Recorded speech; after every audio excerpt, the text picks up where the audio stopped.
Washington life expectancy increased for the first time in 4 years in 2018, the federal government said Thursday, raising hopes that a benchmark of the nation's health may finally be stabilizing after a rare and troubling decline that was driven by a surge in drug overdoses.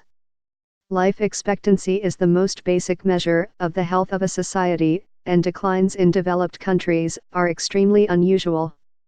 But the United States experienced one from 2015 to 2017 as the opioid epidemic took its toll, worrying demographers who had not seen an outright decline since 1993, during the AIDS epidemic. An uptick in what have become known as deaths of despair, younger people dying from overdoses, suicide, and alcoholism, has drawn considerable attention from politicians and policymakers.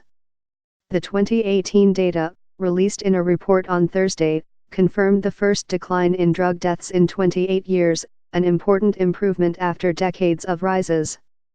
The increase in life expectancy it helped produce was small, just over a month, and demographers cautioned that it was too early to tell if the country had turned the corner with opioid overdoses, which have claimed nearly 500,000 lives since the late 1990s. "It's good news, but we don't know yet if it's the beginning of a new trend," said Elizabeth Arias, a demographer at the National Center for Health Statistics, which released the report.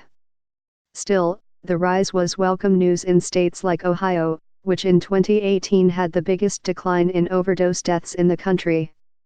"It's literally like coming out of a fog," said Andrew Wright, 34, who has been drug-free since August 2018, when he entered treatment at the Counseling Center in Portsmouth, Ohio. Medicaid, the government insurance program, covered his care.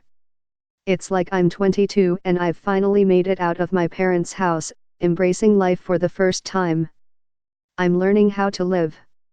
The last time life expectancy in the United States flatlined for several years was in the 1960s, when the mass habit of smoking, particularly among men, began showing up in the mortality statistics, said Dr. Samuel Preston, a demographer at the University of Pennsylvania. But from 1968 to 2010, life expectancy went up by an average of about 2 years a decade, he said, a substantially slower rate than in European countries, but twice as fast as the increase in 2018. Life expectancy at birth rose to 78.7 years in 2018 from 78.6 the previous year. It peaked at 78.9 in 2014, but has fallen or been flat since then. Dr. Preston pointed out that the small rise in 2018 merely put the country back where it was in 2010, amounting to nearly a decade of stagnation, rare for a wealthy country. Improvements in cancer mortality rates represented the single largest share of the life expectancy gain in 2018, about 30%. Next came the decline in so-called unintentional injuries, which include deaths from car accidents and drug overdoses. That category accounted for about 25% of the gain, a change that was driven almost entirely by a decline in drug deaths, Dr. Arias said. Recent widespread efforts to expand access to opioid addiction medications, clean needles and naloxone, the drug used to revive people overdosing on opioids, may be having an impact. "Good things are happening that hadn't before, like sheriffs, hospitals and others who now use naloxone telling me, we saved a life," said Shane Hudson, president and chief executive of CKF Addiction Treatment in Salina, Kansas. His clinic is treating 117 people with medication for opioid addiction, up from 35 2 years ago. Deaths from overdoses dropped by 4.1% in 2018, to 67,367 from 70,237 in 2017. The decrease was largely driven by a dip in deaths from prescription opioid painkillers, which set off the opioid epidemic in the late 1990s before heroin and, later, fentanyl moved in. Provisional data suggests those deaths continued to fall in 2019, likely in part because of restrictions on prescribing. But the death rate from fentanyl rose by 10% in 2018, and early data suggests it kept rising last year, though not as sharply as before. There were more overdose deaths in 2018 than in any year on record except 2017, and nearly 70% involved opioids. A separate federal report, also released Thursday, found that the rate of drug overdose deaths dropped in 14 states in 2018, climbed in 5 and stayed about the same in the rest.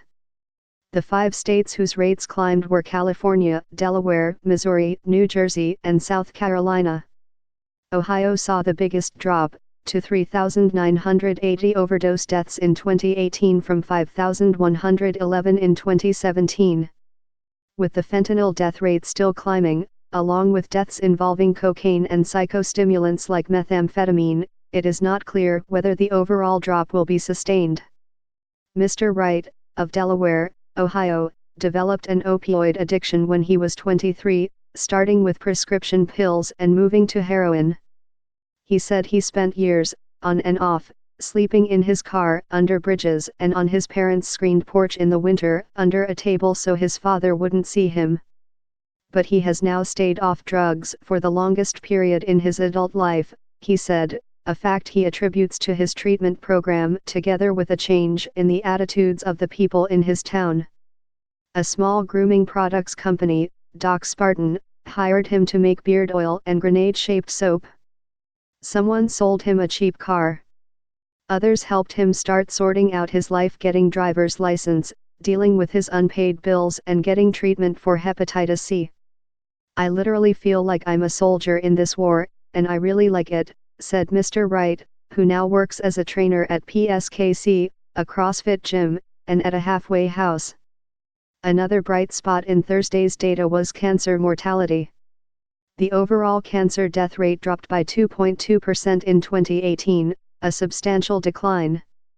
Rebecca Siegel, the scientific director of surveillance research at the American Cancer Society in Atlanta, said the new data appeared to extend gains from 2017, when the overall cancer mortality rate drop was the largest since record-keeping began around 1930. These improvements were driven largely by a decline in the mortality rate for lung cancer, the leading cause of cancer death. Continued drops in the country's smoking rate and advances in treatment, such as more precise tumor classification, better surgical techniques, and improved drug therapies, contributed to the progress, Ms. Siegel said. Despite this good news, the United States lags far behind most European countries in life expectancy. John Haga, a demographer who retired from the National Institute on Aging in December, said that when he first started his job in 2004, life expectancy in the United States was about equal to that of Portugal, a much poorer country. Over his career, Portugal gained 4 years while the United States gained only 1. He pointed out that life expectancy was longer in Costa Rica, Cuba, and Slovenia. The increase in life expectancy might have been greater if not for rising mortality due to influenza and pneumonia. The death rate grew by 4.2% as well as suicide and nutritional deficiencies. But while there has been increased concern about suicide as a public health crisis, the growth in reported cases to 48,344 in 2018 from 47,173 in 2017 was relatively small. The suicide rate grew by 1.4% overall, with a larger rise for men than women. Jill Harkavy-Friedman, a vice president at the American Foundation for Suicide Prevention, said the nation needed to invest far more in research to understand emerging patterns. I've been a researcher in this area for 30 years and I can tell you the conversation and the funding has definitely changed, she said, but it's still nowhere near the level of funding for any other public health problem of this scope.